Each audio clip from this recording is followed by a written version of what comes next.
Hi, Kevin Murray here with this mini workshop that will review the 3 ways business owners are leaving money on the table and not maximizing their net profit and earnings. And I'll also share how to put that money back in your pocket or use these extra earnings to build your business.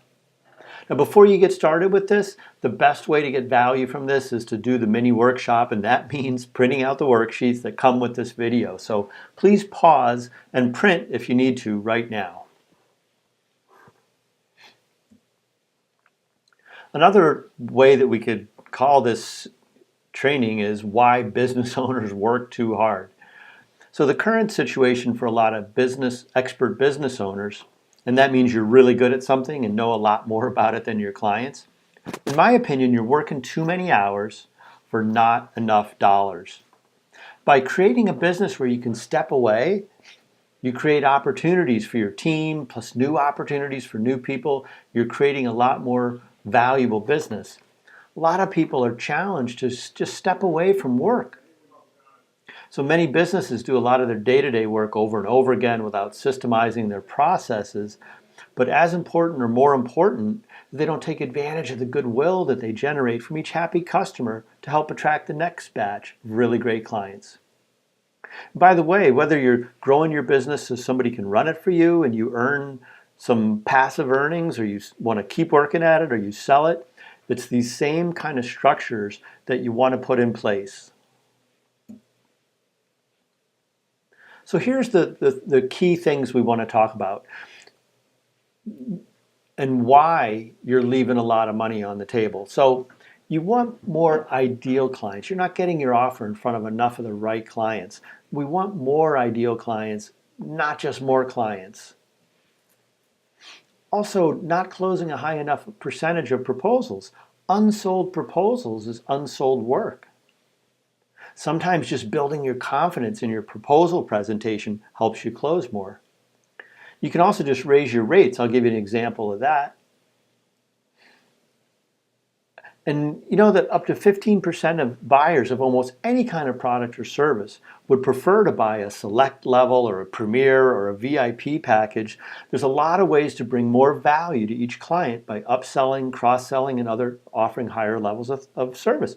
Are you offering a premium level?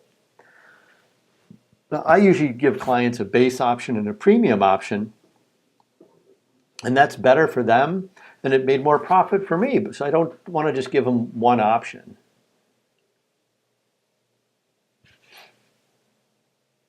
So let's say if you got 200 engagements and you make $10,000 on each one, and you can add 15% to the engagement so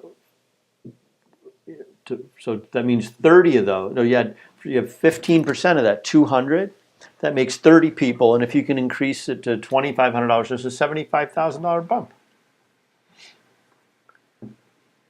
So the good news is that most business owners work really hard to get to the point of covering all your expenses and throwing off a reasonable owner compensation, and that the next chunk of earnings goes a lot further for you because you've already covered the nut. You've already covered all your baseline expenses.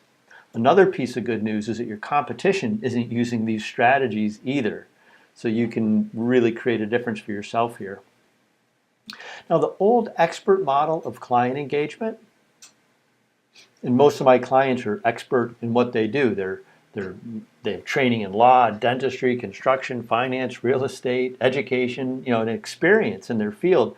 But they usually don't get any professional training in selling and marketing and client relationships. This is what I used to do when I was selling copiers and solar stuff years and years ago. But then I started to shift some things up. So the old model is that you get a sale and you have a client engagement, you deliver whatever your thing is, and then you get another one, and maybe you're doing a lawyer doing closings, or maybe you're building projects, or whatever it is you're doing. And then you get another client, and you get busy, you get another client, and you just keep doing this. So we go from sale to sale. And maybe along the way you earn some testimonials, maybe you earn some referrals, but it's a happy event, not a strategic built-in part of your business model. So I want to share with you the power of the pause. Now what the pause is a very strategic time out where we check in with clients that we just helped, before we launch into the next client. So this takes advantage of the goodwill we've generated with our clients as we've served them. Most professionals, again, they just move on to the next deal, just keep going. So here's the new model, and this is what really helped me grow my business. We start by giving clients, before they sign up, a simple heads up that we'll be asking them for referrals and maybe a review or a testimonial blurb, assuming that they're fully satisfied with our work. To emphasize this point, we plant the seeds about this before we ask them to sign up and buy from us. Then after we do our work with the customer, we pause and remind them of this earlier discussion. Now, I actually have a memorandum of understanding, an MOU form that I use with my clients, and I ask them to do this before they sign up.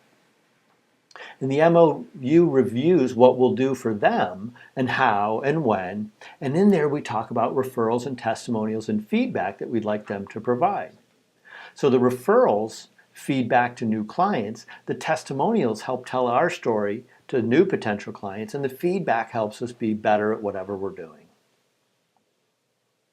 Now, there's even more good news, because this pause generates much higher quality introductions because somebody's connecting you, happy clients connecting you with somebody new. And that's way better than somebody finds you online. So they naturally close at higher rates already. You're going to have a higher conversion rate because they're already teed up to want to work with you. And these clients are often more open to additional services and value that can increase the average value of each transaction. So there's some strategic systems to put in place to help you get to this level. But first, I want to just do a little math here. So the idea is that instead of thinking I got to double my business or I got to double my this or that or grow, this is about making your current systems work a little bit better and keep improving them over time. So as we look at this, please fill in your worksheet on how to double your income and use estimates if you need to get you started. Let's just get close to real numbers. So again, if you haven't printed out this workbook, please pause here and do that so you can make this as real as possible for you. So the idea is you have, in year one, we're starting with a baseline year. We're going to say you have 200 offers that you make. 40% of them are going to buy. So you close 4 out of 10 clients. And each client you're making $2,000.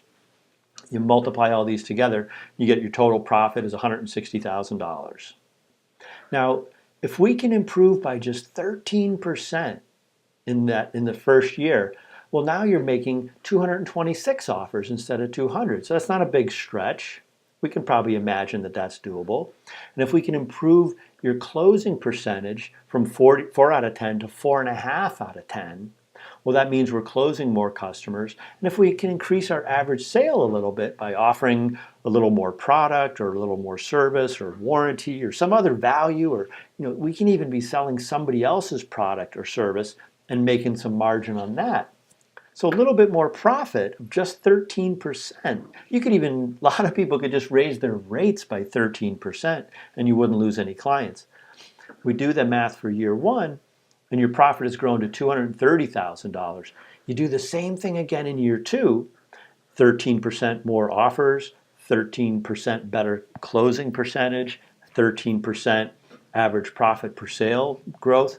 Now we're up to $333,000. That's more than double in 2 years based on just 13% growth of these critical areas. So the question isn't really do we want to do that, but it's how do we get there? So we want to look at the most often overlooked systems for clients. One, they really don't have any process for asking for and receiving referrals from every client engagement all the time. So that means you have to kind of start from scratch with every sale instead of just getting tons of referrals. There's no process for getting meaningful testimonials from every client every time. That means you have to try hard to tell your story versus letting other happy customers tell the story for you. Somebody else talking about you has more credibility than you talking about you. There's also not enough thought and action in the sales design and the presentation to improve your closing rate. So there's some important pieces that most business experts overlook because it's second nature to you. but not to the clients. We assume they know what we know, but they don't. We need to help our clients make the best choice, and that's working with you, right? So the other thing is people aren't putting enough thought into upselling and bundles and other ways to increase your average profit per sale. So when I was doing commercial industrial lighting projects, I added in motors and drives and air compressors and HVAC and controls, and was able to really increase my profit per client by bringing in more value, bringing in more service, bringing in more solutions. A quick example, like if you're doing a lot of real estate closings, well, and you also do wills and trusts, let all your clients know, oh, I have a special on wills and trusts after we do your home closing. So all the pieces work and they're really integrated together. So this is kind of what it looks like. We have lead generation that happens, and we're teaching people, about who we are, how to work with this. The sales conversions happen, the client fulfillment is all connected back into lead generation.